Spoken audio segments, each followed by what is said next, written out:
Would you kidnap someone for $7 million? Well, if so, don't tell me, you'll end up on a list somewhere. But regardless, what if that same target had a dark force on their side, leading to the death of those unfortunate enough to stand in its way? 7 million isn't sounding like so much now, is it? Well, our main characters are crazy enough to try for that price, as they have to hold out for 24 hours while being hunted by a powerful and mysterious entity seeking revenge. Let's see if we can survive the large threat surrounding a small child as we learn how to beat Abigail. Our story begins with a little girl practicing her ballet routine. This is the titular Abigail, who's quite fond of dancing, but her enjoyment is about to have a nightmarish turn with what is being planned for her that night, as we see a group of shady individuals preparing for a heist of some sort. They use Hollywood-style hacking logic to disable the security system of a house, as several members get into position in the young girl's room, awaiting her arrival. Eventually, her personal driver drops her off before leaving, and we see that Abigail is home alone. The kidnappers wait for the perfect time to jump into action. Abigail puts up quite the fight, but of course she's no match for 3 adults, and eventually is injected with a knockout drug. They take her and rush to the getaway car before leaving the city. They eventually arrive at the drop-off location, a secret secluded mansion in the woods. Once there, they're greeted by the man who hired them all, named Lambert. He explains the situation. They kidnapped Abigail to ransom her back to her father for $50 million. All they have to do now is babysit the target for 24 hours in this mansion, and they will get their share. Sounds simple enough. To ensure they can't be traced to one another in case things go wrong, they're given the rules of no real names and no personal information of any kind. They aren't even aware of who the girl or her father actually is at this point. They're also to only have one person in the group speak to the kid, so she can only identify one of their voices, if any, and they also give up their cell phones. All very good precautions, if you're going to be doing something this shady and foul. On his way out, Lambert issues them all names for less confusion, making the job of talking about these characters much easier. The mastermind is Frank, the wheelman is Dean, the hacker is Sammy, the muscle is Peter, the medic is Joey, and the sniper is Rickles. The gang of thieves start the night by heading to the fully stocked bar, where they almost immediately start breaking the rules, as Dean tries guessing everyone's backstory, only for Joey to upstage him by proving she's more accurate at it. Afterwards, since she's the medic of the group, Joey is the one designated to check on the girl. She has a soft side at least, as she listens to the little girl's request to remove the tight blindfold and place the handcuffs in front for comfort. Afterwards, Joey explains to the distraught child that they just want to get their money and no harm should come to her. But as Joey goes to leave the room after this, Abigail leaves her with a cryptic statement that she's sorry for what's going to happen to them all tonight. This rattles the medic enough for her to talk it over with Frank to see if he knows just who the father is that they're all attempting to rip off. He doesn't and assumes this is a trick to scare them, but after thinking it over enough, he decides to confront Abigail himself. And with that, yet another rule is broken. Maybe these guys aren't as professional as they all appear to be. After confronting the young girl at gunpoint, he finds out her father is Christophe Lazare, a legendary and powerful crime boss who controls a lot more than just crime throughout the city. This scares him enough that he wants to bail right away and forfeit his share of the money, and after telling the others, most agree with this plan.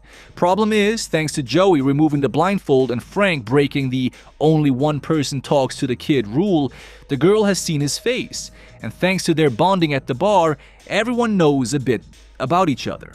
Meaning if they bail now and anyone is caught, they could give up some form of information about the others. This fact, along with Lambert's confidence that they can actually pull this job off against someone as powerful as Lazare, has the group decide they should at least see the things through for the payout, which they can hopefully use to disappear and start new lives afterwards. They just have to make it through the next 22 hours. Surely nothing goes wrong in that amount of time. As each member goes about their night trying to relax, we see Sammy retire to a bedroom to watch some cartoons. But what she doesn't realize is that someone or something is lurking in the darkness right behind her. But it turns out to just be Dean, passing the time by playing a hilarious jockey on his colleague. His fun and games come to a screeching halt, however, when the storage room in the kitchen opens seemingly on its own. After investigating it and finding nothing, he is suddenly dragged back by an unseen force strong enough to rip his grip from the banister. Sammy hears his screams and assumes it to be another practical joke, but as she goes to confront Dean at the kitchen table, his head rolls off his shoulders. Well, if that is a trick, it's a pretty good one. As the rest of the gang get caught up on what just occurred, we learn exactly why Lazar isn't to be messed with. He apparently has a mythical hitman, able to get in and out without being detected, and able to rip people to pieces like a wild animal. And yeah, that fits the description of what just occurred to Dean here. Some members of the group have their doubts about these stories being true, but others have heard similar tales, and with the evidence presented right in front of them, it's hard to deny. They confirm Abigail is still in her room, but this isn't enough to convince Rickles that the hitman isn't in the house with them, and he chooses to actually leave this time. Or at least he tries to, but soon discovers a heavy iron gate blocking the main door, locking them all in. If that wasn't bad enough, metal plates soon slide into place over all the windows, fully trapping the lot within the building. So we have one person down, and everyone locked inside a building with a vicious killer on the loose. Things aren't looking very good. Anything they could have done differently? Well, for starters, they probably should have questioned why Lambert was leaving them all there in the first place. You'd think he'd want to guard the asset worth so much money to him, instead of entrusting her to hired goons. This fact could hint at the job itself being a trap, especially with the place locking up like it has. But the lockup could also just be a safety measure to ensure the girl worth 50 million stays safe for the next 24 hours, and might explain why Lambert was so comfortable with leaving. Hard to say at this point. The mercenaries should probably have learned more about who's hiring them, where they're staying, and who they're screwing over before they start a job, if they want to avoid any of these unforeseen consequences. But staying in the dark on the situation or not, they should still follow the rules given. Not doing so could cost them their cut of the cash, or worse, their lives. This is not the time to play around or show off people reading skills. If we are going to break the rules, it should be as a precaution, such as Frank learning just who Abigail's father is. Knowing this, and the stories of his scary hitman, I would want to bail out as well, and they probably should have, when they had the chance. Not much Dean could have done, getting jumped like that from the shadows. But now that the rest know of a serious threat being amongst them, and seeing what could happen as a result, they should stick together for safety. Not only is there strength in numbers, but on the off chance that a theory Joey states is true, and one of them actually is the vicious hitman, this would allow them to keep an eye on each other to prevent a surprise attack. Instead, though, Joey goes to see Abigail, confronting the kid about what's going on. That's when the little sneak gets a clever idea to turn them against each other, as Abigail claims that Frank told her to keep it a secret that he's actually Lazar's hitman. Joey reveals this to Rickles in the hallway, and both agree that something doesn't quite add up with all this, but they should watch each other's backs for safety since they don't fully trust the others. Well, she should have watched a bit harder, however, as almost immediately after they split up, Rickles' face and throat also get... Unable to trust anyone, Joey confronts the others at gunpoint over this, and they want to forcibly interrogate Abigail to get to the bottom of things. As they stand around in the girls' room arguing with each other over how to handle the situation, Abigail takes this opportunity to reveal her true secret. She slips her cuffs with ease before baring razor-sharp teeth with a high-pitched screech. Yup, apparently she's a little demon herself, and the animalistic hitman of myth. Didn't see that coming. They lock her in the room and run, regrouping in the main hall to rationalize what they just witnessed. Somehow they come to the conclusion that she's a vampire. Not sure why they would think that out of the multitude of monsters she could be, but that's what they're going with. So they discuss the various strengths, abilities, and weaknesses of vamps throughout history and media, deciding on getting garlic, crucifixes, and sharpening pool cues into wooden stakes. Joey disagrees with hurting the child though, claiming they need her alive in order to bargain with Lazar, so the other three go vampire hunting alone. They burst into her room to find the child dancing with Dean's corpse before they all attack, hoping their weapons will work. Sammy's garlic proves ineffective as the little vampire beats on her regardless. Peter's crucifix does nothing as well, with Abigail even using it herself to repeatedly the man. And Frank's stake proved quite effective, on his own leg at least, as Abigail Uno reverses his stab attempt and shanks him with it. They put up quite the fight, but of course they're no match for a vampire, and Abigail just laughs at their retreat, knowing they don't stand a chance. After Joey patches them all back up, she shares her idea of using the knockout drug again, since that worked when they first kidnapped her. Worth a shot. So they split up and search for the little nightmare, using radios for communication if they find her, or more accurately, when she finds them. And she does, as she comes across Peter and chases him throughout the house, using an impressive display of dance maneuvers to close the distance. Eventually, they all converge at the bottom of the stairs as Abigail attempts to end Frank. They all struggle to subdue the child, with Sammy even getting bitten during the scuffle, but eventually Joey is able to inject the drug and put the vamp to sleep. When the demon child awakes, she finds herself locked up in the birdcage elevator, with the mercenaries asking a couple questions. We learn that Abigail is indeed a vampire, and despite looking like a young girl, is actually a few centuries old. She also explains that there was never any money to begin with. Lambert works with her to stage kidnapping so she can play with her food. Apparently, she just does this often, hiring thugs to kidnap her just so she has some victims to toy with and hunt down. With the victims specifically being those who have wronged her family in one way or another, as she reveals secrets from each of their past that have affected her father's massive empire in some way. She offers them a deal, however, that she will spare the one who lets her out. Peter almost goes for the offer, but Joey shoots to stop him, and they leave Frank in charge of guard duty as they go to patch the man up. While looking over her, Frank tricks the child into revealing there's a secret passage behind the bookshelf in the library, because of course there is in a mansion like this. But Abigail just laughs as she reveals she could have broken out at any point, the metal bars doing little to stop her. I should have known that wouldn't be enough. Before Frank is forced into a blood transfusion, however, Joey saves him by breaking a wooden panel off the barred window, letting some sunlight in. Thankfully, this proves effective, and man is it effective, as Abigail's exposed arm simply... None of that burning or stinging sensation, just full-on exploding. So at least we know that works. Her missing limb is already regenerating though, so this won't stop her for long, but it gives the group enough time to make it to the library and the safety of its one large light source. Here, Sammy is happy to find that sunlight doesn't cause the same reaction to her after receiving that bite, meaning she hasn't turned because of it, while Frank is disappointed that he was lied to about the secret passage existing. Yeah, didn't expect the murderous vampire would have been honest about a way to escape, and with that, the group is safe, but only until nightfall, with no way out before that time.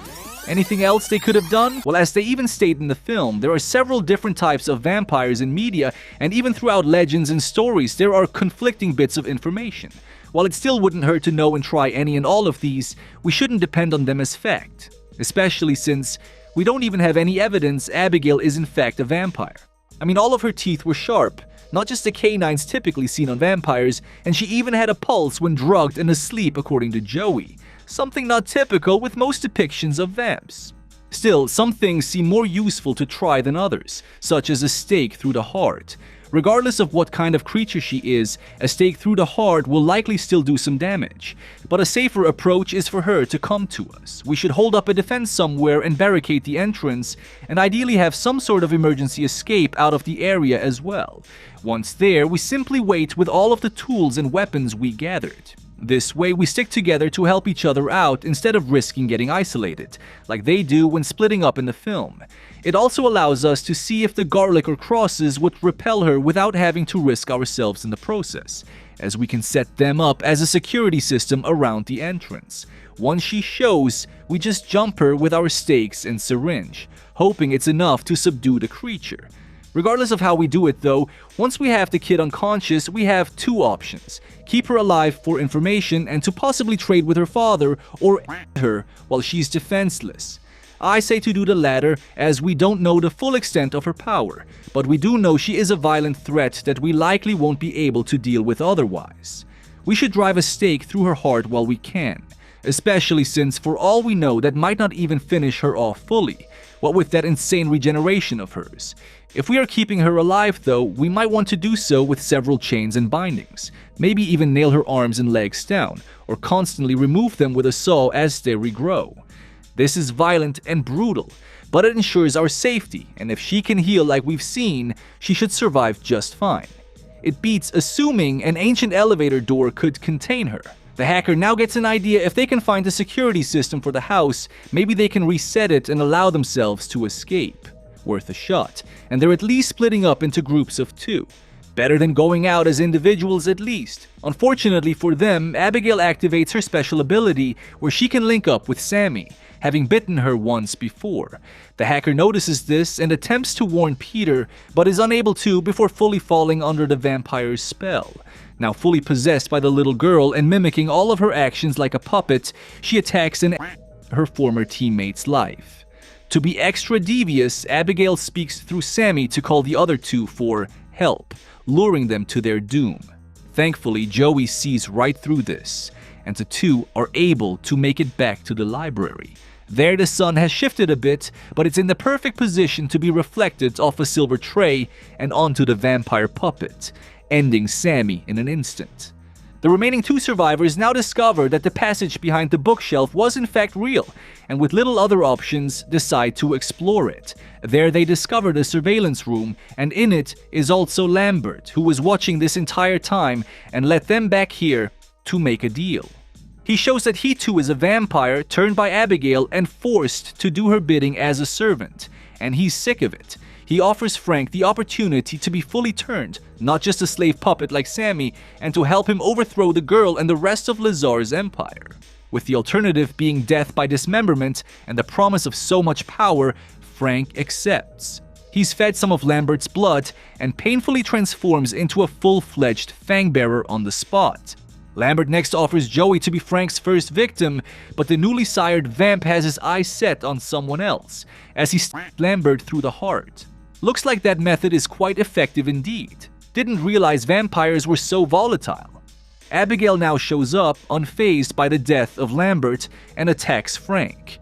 But she appears to be no match for him, as he bites into the girl's neck. Joey doesn't wait around to see who wins, as she disables the security system and rushes out of there. Frank catches up to her at the library though and starts brutalizing the poor woman.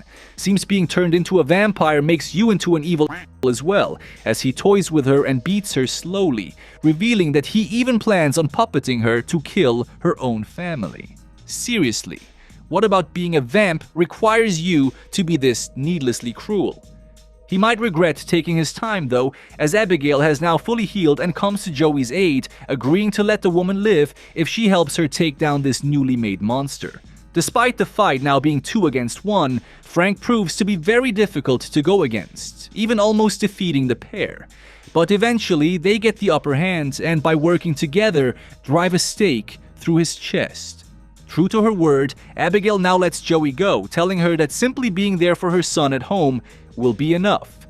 Seems she's speaking from experience, being a neglected daughter who never had attention from her father. Oh, but speaking of father, Lazar now shows up, happy to see a fresh meal like Joey here in their home. Thankfully, Abigail is able to convince him otherwise, if only just barely, and Joey is able to leave the mansion and make her way to the escape vehicle as the lone survivor. Well, lone human survivor anyway. Was there a chance for any others, though? Well, splitting up to search the mansion in pairs was a decent idea, but despite Sammy proving to be okay in sunlight, we have no clue exactly how long being turned into a vampire would take, or what the symptoms of it would look like. It would be better for us all to stay in one large group to help defend against Abigail if she showed herself again, or deal with Sammy if she started to turn. Still, can't blame them too much for falling victim to this, and using the silver tray to reflect sunlight was a clutch move to defeat their transformed teammate. Can't really blame Frank for accepting the deal to become a vampire either. While some would rather die a human than live as a monster, I can see the potential for accepting the newfound power, especially if we could use it for good. We could defeat Lambert like Frank does, but let Joey escape and still potentially overthrow Abigail's empire. or we could escape as well and start our life anew as a creature of the night. Either way, there is no need to suddenly turn to the dark side just because we have new powers. And while Abigail is undoubtedly evil, she does prove to have a softer side, taking pity on Joey in the end by relating to her having a child at home. She even protects her from her father when she just as easily could have joined in on a free meal. This proves that vampires do have free will, and Frank must have just been a power-seeking monster at heart long before being turned into a monster on the outside. Remember that your actions are your voice, so don't make any excuses for what you do or what you ignore. You are more than a puppet and have control over your actions, so use your willpower to choose who you want to be in life, and hopefully you choose something that makes you and those around you happy. And with that said, thanks for watching as always, my friends. Take care and binge another one.